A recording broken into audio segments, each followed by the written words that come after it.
ವೀಕ್ಷಕರೇ, ಇವತ್ತು ನಾನು ಒಂದು ಈಸಿ ಮೆಥಡಲ್ಲಿ ಮಾವಿನ ಗಿಡದ ಕಸಿ ಅಥವಾ ಗ್ರಾಫ್ಟಿಂಗನ್ನು ಹೇಗೆ ಮಾಡಬೇಕು ಅಂತ ಹೇಳ್ತೇನೆ. ಈ ಕಸಿಯನ್ನು ಎಲ್ಲರೂ ಮಾಡ್ಬೋದು, ಮನೆಯಲ್ಲಿರುವಂಥ ಮಕ್ಕಳು ಮಾಡ್ಬೋದು, ಹೆಂಗಸರು ಮಾಡ್ಬೋದು, ಹಾಗೆ ಕೂಡ ಹೊಸದಾಗಿ ಮಾಡುವವರು ಕೂಡ ಈ ಒಂದು ಕಸಿಯನ್ನು ಈಸಿಲಿ ಮಾಡಬಹುದು. ಅಂಥ ಒಂದು ಈಸಿಯಾದ ಒಂದು ಮೆಥಡನ್ನು ಇವತ್ತು ನಾನು ನಿಮಗೆ ಹೇಳ್ತೇನೆ. ಅದು ಯಾವುದಪ್ಪ ಅಂತ ಹೇಳಿದರೆ ವಿ ಸೆಕ್ಷನ್ ಗ್ರಾಫ್ಟಿಂಗ್. ಇದು ಮಾವಿನ ಗಿಡಕ್ಕೆ ಒಂದು ಹೇಳಿ ಮಾಡಿದಂಥ ಒಂದು ಗ್ರಾಫ್ಟಿಂಗ್. ಇದನ್ನು ಹೇಗೆ ಮಾಡಬೇಕಂತ ತೋರಿಸ್ತೇನೆ ನಿಮಗೆ. ನೋಡಿ, ಇಲ್ಲಿ ನಾನು ಮನೆಯಲ್ಲಿ ಸಿಗುವಂತಹ ಸಾಮಾನ್ಯ ವಸ್ತುಗಳನ್ನು ಬಳಸ್ಕೊಂಡು ನಾನು ಮಾಡ್ತಾ ಇದ್ದೇನೆ.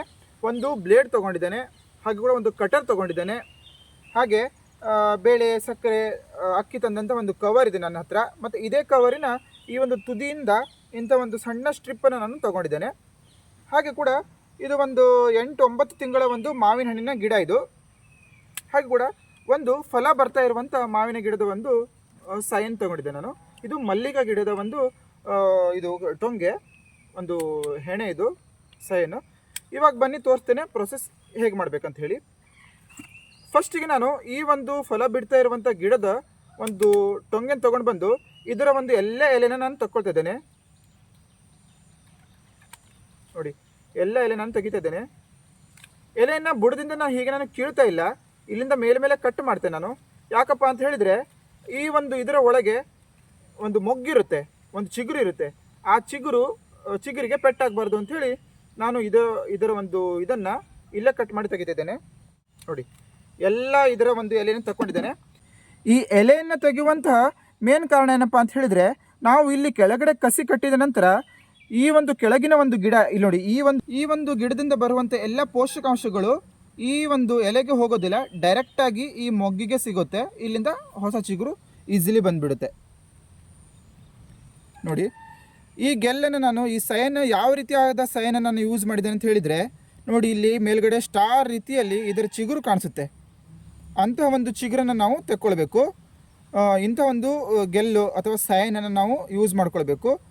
ಹಾಗೆ ನೋಡಿ, ಈ ರೀತಿಯಾಗಿ ಕಟ್ಟಾಗಿರುವಂಥದ್ದು ಇರುತ್ತೆ ಇಲ್ಲಿ, ಅಂಥದ್ದನ್ನು ನಾವು ತಗೊಳ್ಬಾರ್ದು. ಇವಾಗ ನೋಡಿ, ಈ ಗಿಡವನ್ನು ನಾನು ಇವಾಗ ರೆಡಿ ಮಾಡ್ಕೊಳ್ತೇನೆ. ಈ ಗಿಡ ಹೇಗೆ ರೆಡಿ ಮಾಡ್ಕೊಳ್ತೇನೆ ಅಂತ ಹೇಳಿದರೆ, ಇದರ ಎಲ್ಲ ಎಲೆಗಳನ್ನು ನಾನು ತಗೊಳ್ತೇನೆ. ನೋಡಿ, ಇದರ ಎಲ್ಲ ಎಲೆಗಳನ್ನು ಹೀಗೆ ತಗೊಳ್ಬೇಕು. ತೆಕ್ಕೊಂಡು ನೆಲಭಾಗದಿಂದ 3 ಇಂಚಿನಗಿಂತ ಮೇಲ್ಭಾಗದಲ್ಲಿ ಕಟ್ ಮಾಡಬೇಕು. ನೋಡಿ, ನಾನು ಇಲ್ಲಿ ಕಟ್ ಮಾಡ್ತಾ ಇದ್ದೇನೆ. ಇದು ಕರೆಕ್ಟ್ ಒಂದು ಭಾಗ ಅಂತ ನಂಗೆ ಫೀಲ್ ಆಗ್ತಾ ಉಂಟು. ಸೊ ಹಾಗಾಗಿ ಈ ಒಂದು ಭಾಗದಲ್ಲಿ ನಾನು ಕಟ್ ಮಾಡ್ಕೊತಾ ಇದ್ದೇನೆ. ಆಯಿತು, ಕಟ್ ಮಾಡಿ. ಇವಾಗ ಈ ಒಂದು ಬ್ಲೇಡನ್ನು ತಕ್ಕೊಂಡು ನಾನು ನೋಡಿ, ಈ ಒಂದು ಬ್ಲೇಡನ್ನು ತಕ್ಕೊಂಡು ಇಲ್ಲಿ ಕಟ್ ಮಾಡೋಗಿದೆಯಲ್ಲ, ಇಲ್ಲಿ ನಾನು ಈ ರೀತಿಯಾಗಿ ಸೀಳ್ತೇನೆ. ನೋಡಿ, ಈ ರೀತಿಯಾಗಿ ಸೀಳಿ ಹಾಕ್ತೇನೆ. ನೋಡಿ, ಇಲ್ಲಿ ಒಂದು ನೀರು ಬರ್ತಾ ಇದೆ. ನೋಡಿ, ಇಲ್ಲಿ ಸೊನೆ ಬರ್ತಾ ಇದೆಯಲ್ಲ, ಈ ಸೊನೆ ಮೇನ್ ಇಂಪಾರ್ಟೆಂಟ್ ಕೆಲಸವನ್ನು ಮಾಡ್ತದೆ. ನೋಡಿ, ಈ ಸೊನೆ ಮೇನ್ ಇಂಪಾರ್ಟೆಂಟ್ ಬರಬೇಕು ಕಟ್ ಮಾಡಿದ ನಂತರ. ಅವಾಗ ಮತ್ತೆ ಲೇಟ್ ಮಾಡೋ ಹಾಗಿಲ್ಲ. ಈ ಬ್ಲೇಡನ್ನು ತಗೊಂಡು ಈ ರೀತಿಯಾಗಿ ಕರೆಕ್ಟ್ ಮಿಡಲಲ್ಲಿ ನಾನು ಸೀಳ್ತೇನೆ. ಸೀಳುವಾಗ ಸ್ವಲ್ಪ ಜೋಪಾನವಾಗಿ ಸೀಳಬೇಕು ನೀವು. ಕೈ ಕಟ್ಟಾಗುವಂಥ ಚಾನ್ಸಸ್ ಇರುತ್ತೆ. ಹಾಗೆ ಕೂಡ ಈ ಗೆಲ್ಲು ಕೂಡ ಇದು ಕೂಡ ಅಡ್ಡ ಹೋಗುವಂಥ ಚಾನ್ಸಸ್ ಇರುತ್ತೆ. ಹಾಗಾಗಿ ಬ್ಲೇಡಿಂದ ನೀಟಾಗಿ ಸ್ಲೋಲಿ ಕಟ್ ಮಾಡಬೇಕು. ನೋಡಿ, ಈ ರೀತಿಯಾಗಿ ಸ್ಲೋಲಿ ಕಟ್ ಮಾಡಬೇಕು. ನೋಡಿ, ಈ ರೀತಿಯಾಗಿ ನಾನು ಸೀಳ್ಕೊಂಡಿದ್ದೆ. ನೋಡಿ, ಕಾಣಿಸ್ತಾ ಉಂಟು. ನೋಡಿ, ಈ ರೀತಿಯಾಗಿ ಸೀಳ್ಕೊಳ್ಬೇಕು. ಸೀಳ್ಕೊಂಡ ನಂತರ ಈ ಒಂದು ಏನು ಗೆಲ್ಲಿದೆ, ಈ ಸೈನ್ ಏನಿದೆ, ಈ ಸೈನಿಗೆ ಎರಡೂ ಕಡೆ ಇದೆಷ್ಟು ಉದ್ದಕ್ಕೆ ನಾವು ಸೀಳ್ಕೊಂಡಿದ್ದೇವೆ ಅಷ್ಟೇ ಉದ್ದಕ್ಕೆ ಈ ಸೈನಿಂದ ನಾವು ಎರಡೂ ಕಡೆ ಈ ರೀತಿಯಾಗಿ ಕಟ್ ಮಾಡ್ಕೊಳ್ಬೇಕು.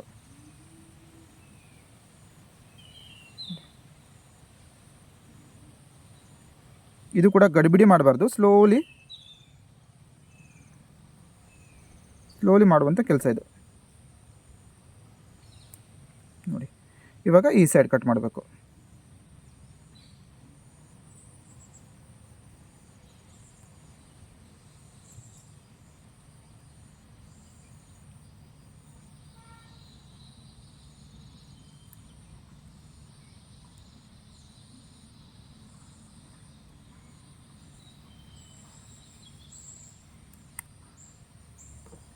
ನೋಡಿ, ಈ ರೀತಿಯಾಗಿ ಎರಡೂ ಬದಿಯಲ್ಲಿ ನಾನು ಈ ರೀತಿ ಸಿಪ್ಪೆಯನ್ನು ತಗೊಂಡಿದ್ದೇನೆ. ನೋಡಿ,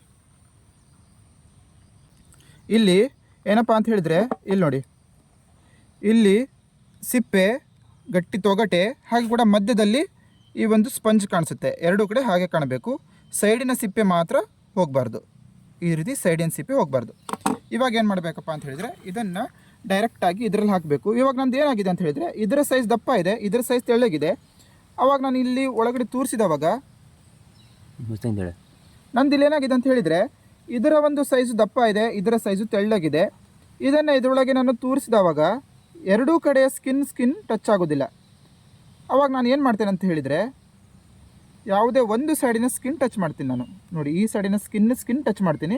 ಈ ಸೈಡ್ ಸ್ವಲ್ಪ ಹೊರಗಿದೆ, ನೋಡಿ ಕಾಣಿಸುತ್ತೆ, ಸ್ವಲ್ಪ ಹೊರಗಿದೆ, ಪರವಾಗಿಲ್ಲ, ಹೊರಗಿದ್ರೂ ಆಗುತ್ತೆ, ಸೇಮ್ ಇದ್ರೂ ಆಗುತ್ತೆ, ಸ್ವಲ್ಪ ಹೊರಗಿದೆ. ಇವಾಗ ನಾನು ಏನು ಮಾಡ್ತೇನೆ ಅಂತ ಹೇಳಿದರೆ ಇದನ್ನು ಈ ರೀತಿಯಾಗಿ ಗಟ್ಟಿಯಾಗಿ ನೋಡಿ, ಇಲ್ಲಿ ಮಿಡ್ಲಲ್ಲಿ ಗ್ಯಾಪ್ ಇರಬಾರ್ದು, ಗ್ಯಾಪ್ ಇದ್ದರೆ ಸಕ್ಸಸ್ ಆಗೋದಿಲ್ಲ ಇಲ್ಲಿ ಮಿಡ್ಲಲ್ಲಿ. ಇವಾಗ ಏನು ಮಾಡ್ತೇನೆ, ಈ ಒಂದು ಕವರನ್ನು ತೊಗೊಂಡು, ಈ ಸ್ಟ್ರಿಪ್ಪನ್ನು ತೊಗೊಂಡು ಇದಕ್ಕೆ ಒಂದೆರಡು ಸಲ ಹೀಗೆ ಗಟ್ಟಿ ಮಾಡ್ಕೊತೇನೆ. ಗಟ್ಟಿ ಮಾಡಿಕೊಂಡು ಒಂದೆರಡು ಸಲ ಈ ರೀತಿಯಾಗಿ ಸುತ್ತಿ ಬಿಡ್ತೇನೆ, ಇಲ್ಲಿ ಗಟ್ಟಿ ಸುತ್ತಿ ಬಿಡ್ತೇನೆ. ನೋಡಿ, ಈ ರೀತಿಯಾಗಿ ಗಟ್ಟಿಯಾಗಿ ಸುತ್ತಿ ಬಿಡ್ತೀನಿ. ಇವಾಗ ಲಾಕ್ ಆಗಿಬಿಡ್ತದೆ, ಇವಾಗ ಅಲ್ಗಾಡೋದಿಲ್ಲ. ಇದು ಒಂದು ಟ್ರಿಕ್, ಇದು ಹೊಸದಾಗಿ ಏನು ಕಸಿ ಮಾಡ್ತೀರಾ ಅವರಿಗೆ ಒಂದು ಟ್ರಿಕ್ ಅದು. ಇವಾಗ ಇದನ್ನು ಅಗಲ ಮಾಡಿಕೊಂಡು ಈ ರೀತಿಯಾಗಿ ಮೇಲ್ಗಡೆಯಿಂದ ಸುತ್ತಾ ಹೋಗಬೇಕು ಕೆಳಗಡೆವರೆಗೆ.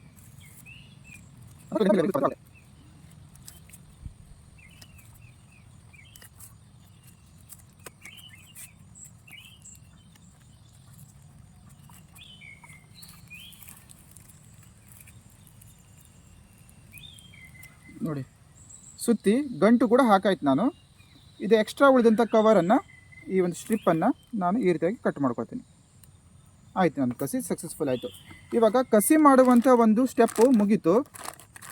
ಇವಾಗ ನೋಡಿ, ಮೇನ್ ಕೆಲಸ, ಈ ಕೆಲಸವನ್ನು ಮಾಡಲೇಬೇಕು. ಇಂಥ ಒಂದು ಕವರನ್ನು ಇದಕ್ಕೆ ಹೀಗೆ ಹಾಕಬೇಕು ನಾವು. ಅದಕ್ಕಿಂತ ಮುಂಚೆ ಇದನ್ನು ಕೇಳ್ಕೊಳ್ಳಿ, ಈ ಒಂದು ಗಂಟಿದೆಲ್ಲ, ಈ ಗಂಟನ್ನು ನೀವು 45 ದಿನಗಳವರೆಗೆ ಇದನ್ನು ಬಿಚ್ಚಬಾರ್ದು. ಕೆಲವೊಬ್ರು ಏನು ಮಾಡ್ತಾರೆ, ಅವರಿಗೆ ಅರ್ಜೆಂಟ್ ಇರುತ್ತೆ, ಒಂದು 15-20 ದಿನಗಳವರೆಗೆ ಬಿಚ್ಚಿ ನೋಡ್ತಾರೆ. ಹಾಗೆ ಬಿಚ್ಚಿದರೆ ಫುಲ್ ಫೇಲ್ ಆಗುತ್ತೆ. ಒಂದು 45 ದಿನಗಳವರೆಗೆ ಇದನ್ನು ಬಿಚ್ಚಬಾರ್ದು. ಹಾಗೆ ಕೂಡ ಈ ಕವರನ್ನು ಈ ರೀತಿಯಾಗಿ ಹಾಕಿ ಇಡಬೇಕು. ಇದನ್ನು ಮೇನ್ ಹಾಕಲೇಬೇಕು. ಯಾಕಪ್ಪ ಅಂತ ಹೇಳಿದರೆ, ಏನು ಸೂರ್ಯನ ಒಂದು ಬೆಳಕಿಗೆ, ಬಿಸಿ ಇರುವಂಥ ಬೆಳಕು ಇದ್ರ ಮೇಲೆ ಬಿದ್ದು ಏನು ಇದು ಒಣಗೋಗ್ಬಿಡುತ್ತೆ, ಏನು ಅದಕ್ಕೆ ಮಾಯಿಶ್ಚರ್ ಇರೋದಿಲ್ಲ, ಆವಾಗ ಒಣಗೋಗ್ಬಿಡುತ್ತೆ. ಈ ಕವರನ್ನು ನಾವು ಹೀಗೆ ಮುಚ್ಚಿದವಾಗ ಅದಕ್ಕೆ ಒಳಗಡೆ ಮಾಯಿಶ್ಚರ್ ಕೂಡ್ಕೊಂಡಿರುತ್ತೆ. ಫಸ್ಟಿಗೆ ಇದ್ರೊಳಗಡೆ ಸ್ವಲ್ಪ ನೀರು ಹಾಕ್ಕೊಂಡು ಹೀಗೆ ನೀರು ಚೆಲ್ಕೊಂಡು ಕಡೆಗೆ ಈ ರೀತಿ ಹಾಕಿದರೆ ಒಳ್ಳೆಯದು. ಅದಕ್ಕೆ ಸ್ವಲ್ಪ ತಂಪಿರುತ್ತೆ, ಮಾಯಿಶ್ಚರ್ ಕೂಡ ಕೂಡ್ಕೊಂಡಿರುತ್ತೆ. ಸೊ ಅದರಿಂದ ನಮ್ಮ ಕಸಿ ಸಕ್ಸಸ್ಫುಲ್ ಆಗುತ್ತೆ. ನೋಡಿ, ಇವಾಗ ಈ ಒಂದು ಸಣ್ಣ ಸ್ಟಿಪ್ಪಿನ ತುಂಡು ಉಳಿದಿತ್ತು, ಅದೇ ತುಂಡ ನಾನು ಇದಕ್ಕೆ ಕಟ್ಟಿಬಿಡ್ತೀನಿ ಈ ರೀತಿಯಾಗಿ.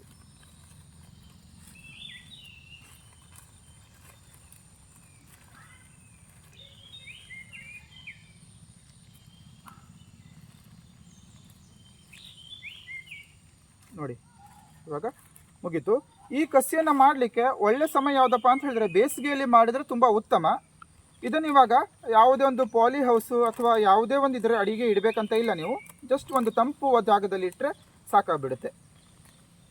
ಹಾಗಾದರೆ ವೀಕ್ಷಕರೇ, ಇವತ್ತಿನ ಸಂಚಿಕೆ ನಿಮಗೆ ಹೇಗೆ ಅನಿಸ್ತು ನಮಗೆ ಕಮೆಂಟ್ ಮೂಲಕ ತಿಳಿಸಿ. ಒಂದು ವೇಳೆ ಇವತ್ತಿನ ಸಂಚಿಕೆ ನಿಮಗೆ ಇಷ್ಟ ಆದರೆ ನಿಮ್ಮ ಫ್ರೆಂಡ್ಸ್ ಜೊತೆ, ಫ್ಯಾಮಿಲಿ ಜೊತೆಲ್ಲ ಶೇರ್ ಮಾಡಿ ವೀಕ್ಷಕರೇ. ಇನ್ನು ಮುಂದಿನ ಸಂಚಿಕೆಯಲ್ಲಿ ಸಿಗೋಣ. ಅಲ್ಲಿವರೆಗೆ ನಗ್ತಾರಿ, ಖುಷಿಯಾಗಿರಿ. ಟೇಕ್ ಕೇರ್, ಬಾಯ್.